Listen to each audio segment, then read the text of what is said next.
Hey guys, Chlorine King here. I just want to show you real quick how to get you guys out of that waiting to connect with the iAqualink with your app or computer.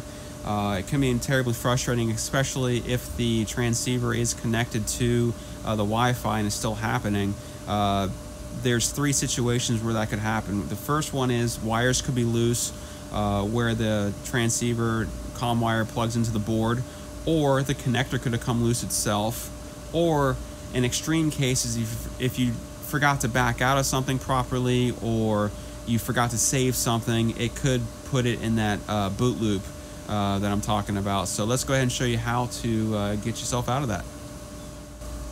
So once you get the panel cover off the iAqualink box, the connector you want to pay attention to is this one here. This is what that wireless transceiver connects to in the board.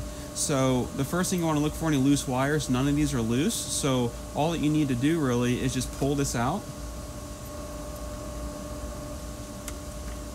let it sit there for a second, good 5 seconds or so, and then go ahead and plug it back in.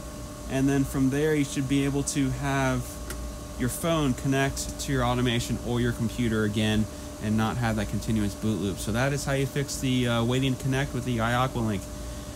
And as always, like and subscribe, and check me out on Patreon. If you want a dedicated coach or some help with your pool if you're a homeowner, check it out and I'll be happy to help however I can.